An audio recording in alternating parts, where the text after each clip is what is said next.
La caméra de surveillance d'une maison de la banlieue de Brandon, dans le Mississippi, filme l'adolescente de la maison, Carly Gregg, 14 ans, se diriger vers la chambre de ses parents. Quand elle revient dans le champ de la caméra, elle semble dissimuler quelque chose dans son dos, et ce quelque chose, c'est une arme. Carly se dirige ensuite vers sa propre chambre, que sa mère est en train de fouiller, et sans prononcer le moindre mot, elle lui tire dessus.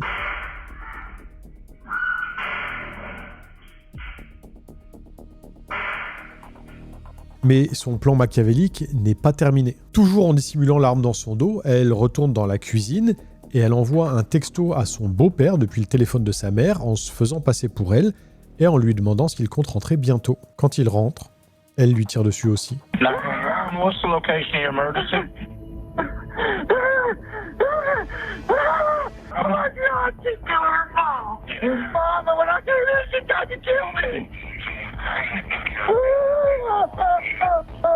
Les policiers arrivent rapidement sur les lieux et pendant qu'une équipe s'occupe de geler la scène de crime, d'autres parviennent à interpeller l'adolescente qui semble anormalement calme. It's a GSO, or it's a shot. Which hand did you shoot with? Okay. Is that okay? I don't know, baby. I can't talk to you about it. Are you okay? Yeah. Aujourd'hui, je vous propose de découvrir une nouvelle histoire vraie incroyable, l'affaire du meurtre de Ashley Smiley, ou comment une gamine de 14 ans vivant au sein d'une famille sans problème est devenue une meurtrière de sang-froid. Générique.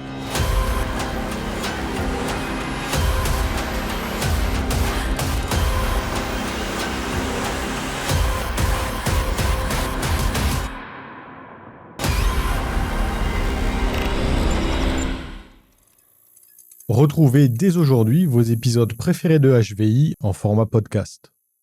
Dans la banlieue de Brandon, Mississippi, et plus précisément au 215 Ashton Way, vit une famille tranquille issue de la classe moyenne. Ashley Smiley, 40 ans, une prof de maths à la Northwest Rankin High School, vit avec son mari, Heath Smiley, un physiothérapeute dont le cabinet se trouve à 5 minutes de la maison, et sa fille, Carly Gregg, 14 ans, qui est élève dans le même lycée que sa mère. Le 19 mars 2024, dans la journée, un ami de Carly a contacté Ashley directement pour la prévenir que sa fille fumait de la marijuana en insérant des cartouches de THC dans sa cigarette électronique et qu'elle possédait des téléphones cachés dont personne dans la famille ne connaissait l'existence. À 15h55 exactement, la caméra de surveillance du garage filme Ashley et Carly qui rentrent ensemble du lycée en voiture.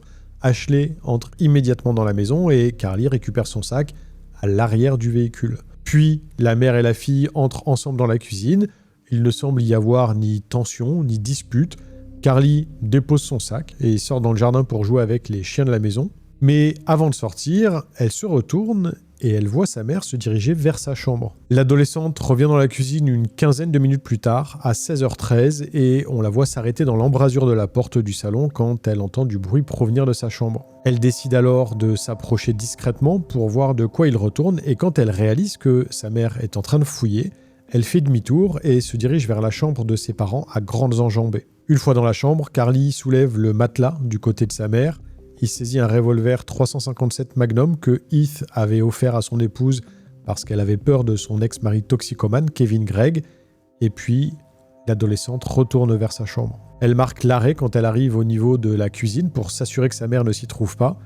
Puis elle passe dans le champ de la caméra en s'assurant de dissimuler le revolver dans son dos. Quand elle arrive derrière sa mère, elle lui tire dessus 3 fois à bout portant dans la tête, ne lui laissant pas la moindre chance. Puis, Carly revient calmement dans la cuisine, toujours en prenant bien soin de dissimuler l'arme dans son dos. Elle attrape le téléphone d'Ashley et envoie un texto à son beau-père en se faisant passer pour sa mère. Le message dit « Quand est-ce que tu rentres, chérie ?» suivi d'un emoji pouce levé. Heath répond qu'il sera rentré d'ici 45 minutes, alors Carly attend patiemment en chantonnant, puis elle quitte la cuisine et envoie de nouveaux messages, mais ce coup-ci à 2 de ses amis. D'abord une copine à qui elle parle d'une urgence et ensuite à un copain à qui elle dit « j'ai merdé ». Ce à quoi il lui répond « ne te fais pas de mal et ne fais de mal à personne ». Et Carly conclut tout simplement avec un « trop tard ». Ensuite, Carly retire une des caméras de surveillance de la cuisine de son support et la cache dans le réfrigérateur, ce qui deviendra la base du 3e chef d'accusation retenu contre elle, altération de preuve. La première amie que Carly avait contactée, identifiée seulement par ses initiales, BW, arrive quelques minutes plus tard et Carly lui demande « Tu es du genre à avoir peur devant un cadavre ?»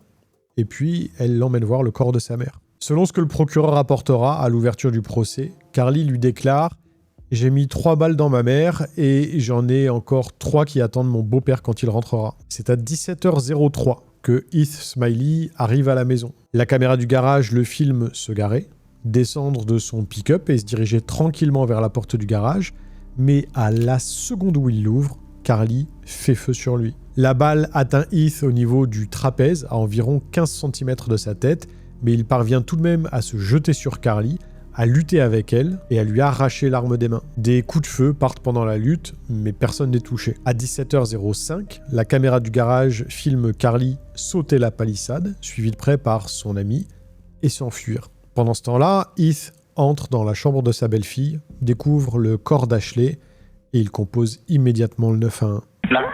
What's the location of your emergency?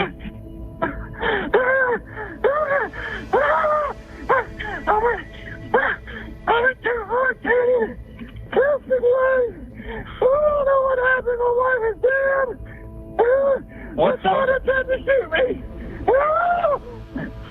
Your daughter tried to shoot you? Yeah. She ran out of there shooting at me. What's her name?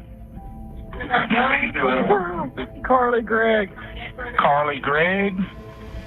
Does she still have a gun on her? I took it from her. She ran. You took it from her and she ran? Yes, sir. She was screaming something at me I couldn't understand. I locked the door. She's outside. I don't know what's going on. How old is she? 14. Oh my God, she's killing her mom. She what? She's killed her mom. She killed her mom? Where's the mom Her at? mom, and when I came in, she tried to kill me. Where's the mom at? Sir.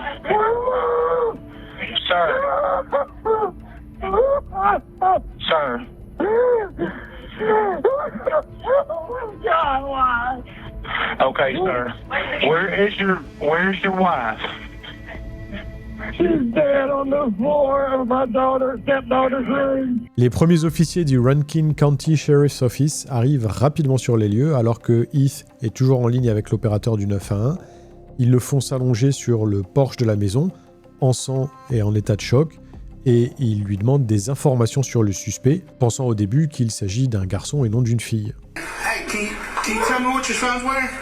Hey, I need you to talk to me. What is your son wearing? He was in jeans and a grayish t-shirt. She's got short, brownish hair. So, jeans, a gray t-shirt, short brown hair. She ran into the backyard. I tried to follow her. She jumped the fence and ran.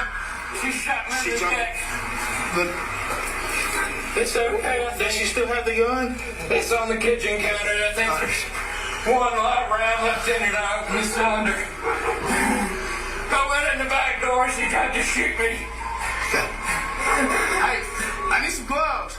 L'officier Lewis transmet immédiatement par radio. La suspecte mesure environ 1,57 m. Elle porte un jean et un t-shirt gris, cheveux courts châtains. Elle a pris la fuite direction Magnolia Place et surtout, elle n'est plus armée parce que le revolver est à l'intérieur de la maison. Il accueille ensuite les pompiers et leur fait un rapide topo de la situation.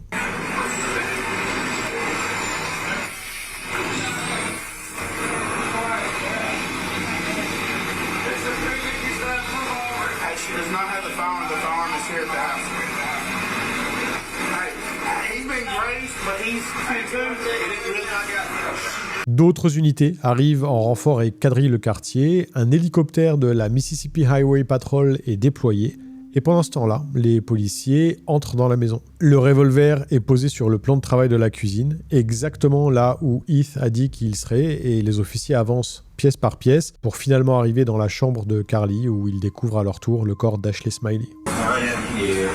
Hey, Tyler, the gun that's used is right there on the counter in the kitchen. No. She's in here. It was a juvenile on the other side waiting for it. That's mom. Yeah. No, mom and dad both got it. Mom and dad both what? Got hit. Okay. And dad's? Dad's got it through in the shoulder. He's already in the ambulance. L'officier Lewis retourne à son véhicule pour récupérer des gants. Il demande à un de ses collègues de baliser la zone et retourne parler avec Heath pour prendre plus d'informations. Hey, can you do me a favor? Will you take that tape right there and just like a straight A? Does she have any kind of... What's her name, bud? Carly Gregg. Carly Gregg? How old is she? 14. She'll be 15 next month. Après s'être assuré que ses jours ne sont pas en danger et que son état est stable, les pompiers emmènent Heath dans l'ambulance pour le transporter à l'hôpital le plus proche. Et maintenant, les policiers doivent retrouver au plus vite cette gamine qui vient de tirer sur ses parents.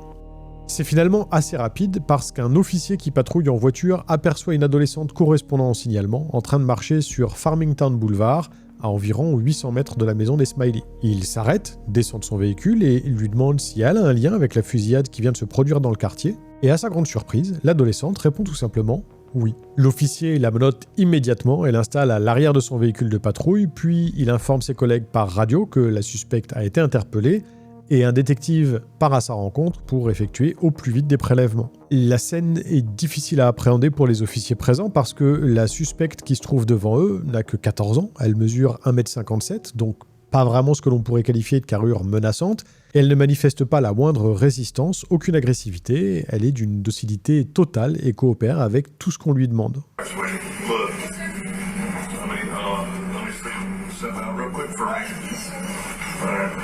So what I'm gonna do is I'm gonna move them around to the front of you, okay?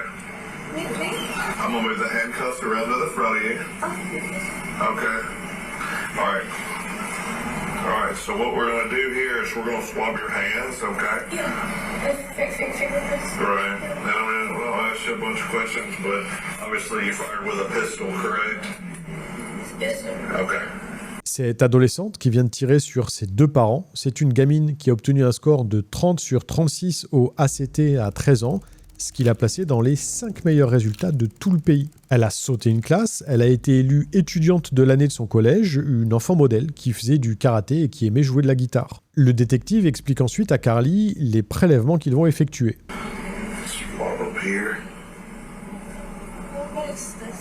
It's a GSO, all right? It shows which hand did you shoot with? Okay. Which hand did you shoot with?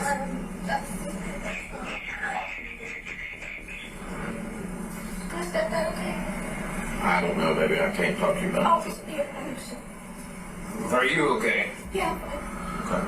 Ce qui est relevé par l'officier en charge immédiatement après cette interaction et répété à son collègue, c'est que Carly demande des nouvelles de son beau-père, mais qu'à aucun moment elle ne demande de nouvelles de sa mère. She has no idea what even. She don't even know about her mom. Yeah, I know. She's like it's my stepdad, okay? Parce que personne ne lui a encore officiellement dit que sa mère était morte, et de toute façon, si elle ne pose pas la question, c'est très certainement parce qu'elle le sait déjà. Mais contrairement à ce que les officiers qui gèrent l'interpellation observent, à savoir une adolescente calme et coopérative, ce n'est pas la première fois que Carly Gregg disjoncte. Ses parents, Ashley et Kevin Gregg, ont eu 2 enfants, Carly et Natalie, sa petite sœur, née 3 ans après elle. Mais le couple s'est séparé quand Carly avait 3 ou 4 ans et que Natalie n'avait même pas encore fêté son premier anniversaire, entre autres parce que Kevin Gregg est un toxicomane qui admettra lui-même plus tard, dans une interview, avoir utilisé beaucoup de drogue au cours de sa vie. Après la séparation, il a coupé tout contact avec ses filles. Et peu de temps après le divorce, Ashley a traversé une épreuve qu'aucun parent ne devrait jamais connaître, la mort de Natalie, emportée par une atrophie musculaire spinale de type 1, à l'âge d'environ 14 mois, alors que Carly n'avait que 4 ans. Ashley a ensuite refait sa vie avec Heath Smiley et la famille recomposée s'est installée au 215 Ashton Way. On sait aussi que Carly avait été transférée vers une école alternative après avoir emmené un couteau suisse au lycée, et qu'elle avait commencé à se scarifier des entailles superficielles sur les cuisses qu'elle utilisait pour gérer son anxiété et ce, depuis l'âge de 12 ans environ. Alors, à la fin de l'année 2023, ses parents ont décidé de la faire suivre par une thérapeute, Rebecca Kirk, et par une prescriptrice, Olivia Leiber, qui a diagnostiqué un trouble dépressif majeur et mis Carly sous sertraline, la molécule vendue sous le nom de Zoloft. Pendant les 9 séances que Carly a eues avec Rebecca Kirk entre janvier et mars 2024, la thérapeute n'a jamais observé de signes psychotiques chez sa patiente et Carly a elle-même nié souffrir d'hallucinations auditives à la fois sur des formulaires d'admission et en séance. Pourtant, en février 2024, soit un mois avant le meurtre, Carly avait envoyé un SMS à l'une de ses amies dans lequel elle avait écrit « Tu ne comprends pas à quel point j'étais psycho ce jour-là. J'ai failli tuer mes parents ». La défense contestera l'interprétation de ce message au procès, mais l'accusation, elle, l'utilisera comme une preuve d'une idéation violente antérieure aux faits. Ce que la Dr Kirk a observé, en revanche, c'est que Carly se plaignait de se sentir engourdie sous Zoloft, et voici ce qu'elle en dira à la barre. She had reported several times that, at least one time maybe, but I feel like I maybe wrote it more than once, I'm not sure, that with some of the Zoloft, she felt like a zombie, and so, you know, she never really appeared that way to me ever, but she had reported it, so I put it in my notes when that had occurred, but I was saying here that I didn't notice any of it as well. And you talked about how you had gone through conflict management with Carly on the day before the incident. Correct. Le 12 mars 2024, exactement 7 jours avant les faits, Olivia Leiber a arrêté la sertraline et prescrit un traitement alternatif du Lexapro. Et c'est aussi ce même jour, le 12 mars, que Carly a écrit dans son journal intime une phrase qui deviendra l'un des éléments centraux de son procès. « Je pense que j'ai fait un épisode psychotique tout à l'heure. Toute cette histoire est assez ridicule. J'ai vraiment parlé avec une des voix dans ma tête. » La veille du meurtre, c'est-à-dire le 18 mars, Rebecca Kirk a vu Carly en séance et elle l'a décrite comme émotionnellement stable, calme, coopérative, sans aucune hallucination ni délire. Pourtant, quand le docteur Christopher Clark, psychiatre mandaté par la défense, témoignera au procès, il rapportera au jury la version que Carly lui a donnée des événements du 19 mars. What Carly told me was that she had woken up that morning groggy and irritable. She had not smoked marijuana. She had a hard time paying attention in class the first time that had happened.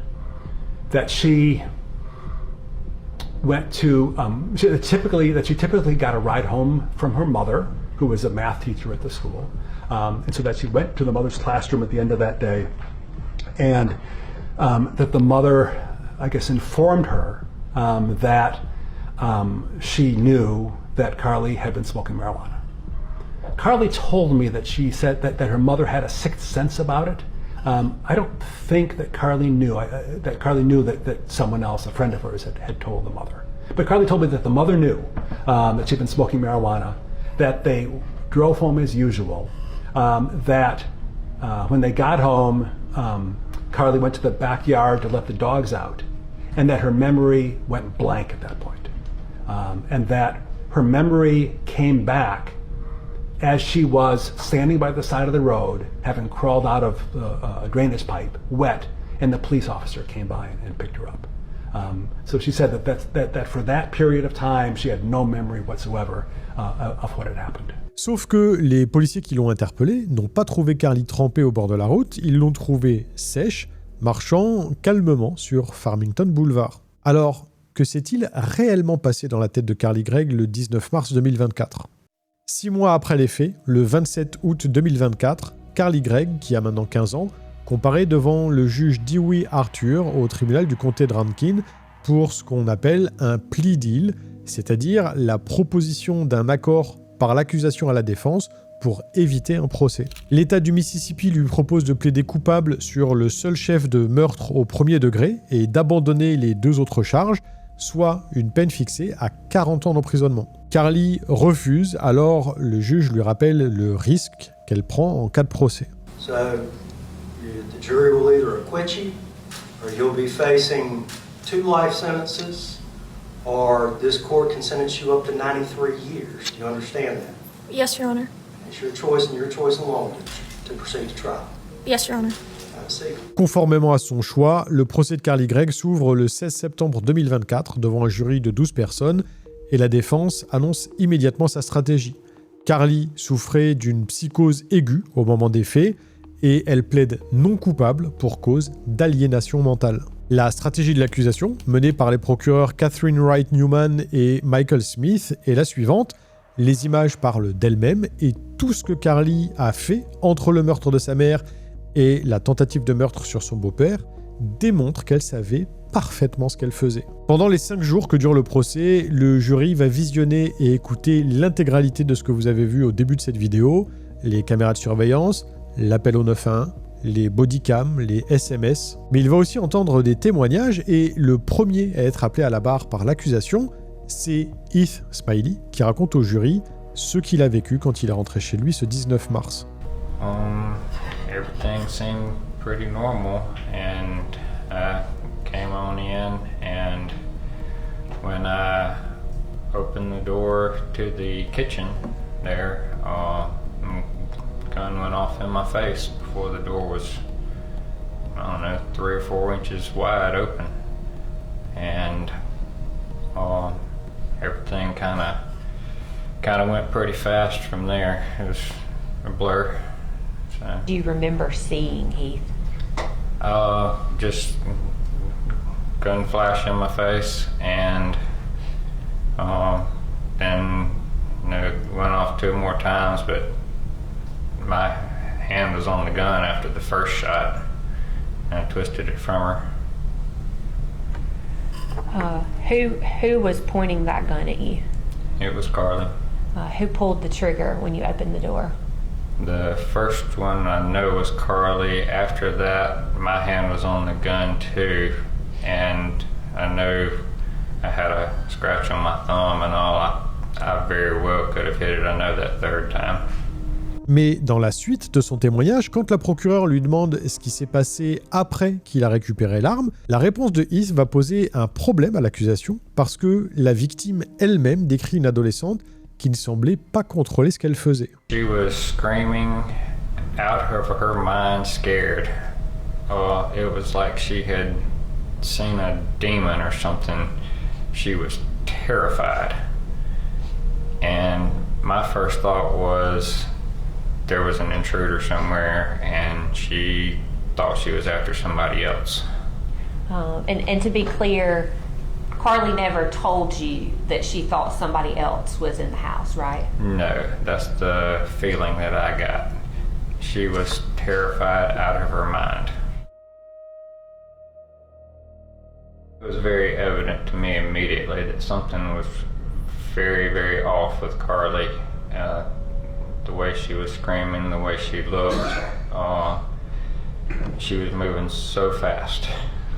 En fait, contre toute attente, Heath prend la défense de sa belle-fille et d'ailleurs, tout au long du procès, il lui murmure « Je t'aime » dans la salle d'audience. Quand la défense le rappelle à la barre pour témoigner en sa faveur cette fois, il raconte au jury une vie de famille, tout ce qu'il y a de plus ordinaire. Il reste le portrait d'une adolescente parfaitement normale, équilibrée et heureuse. Mais l'argument de la défense, l'aliénation mentale, ne repose pas sur le témoignage de Heath, elle repose sur celui du docteur Andrew Clark, un psychiatre qui a notamment enseigné à Harvard, et qui affirme au jury que Carly souffre de troubles bipolaires de type 2 et de troubles schizophréniques, qu'elle entendait des voix depuis l'âge de 6 ou 7 ans, et qu'elle n'a aucun souvenir de la fusillade. Ce témoignage aurait pu faire basculer le procès, mais au moment du contre-interrogatoire, le procureur Michael Smith lui pose une question dont la défense ne se relèvera pas. Est-ce que le fait de dissimuler un crime en tentant de cacher une caméra de surveillance dans un réfrigérateur et en envoyant un faux SMS depuis le téléphone de la victime pour attirer quelqu'un d'autre dans un piège, est-ce que tout ça n'indique pas une pleine conscience du caractère répréhensible de ces actes ? Et le docteur Clark concède le point. Le 20 septembre 2024, après environ 2 heures de délibération, le jury rend son verdict. We, the jury, find the defendant Carly Madison Gregg guilty of first-degree murder as charged in the indictment.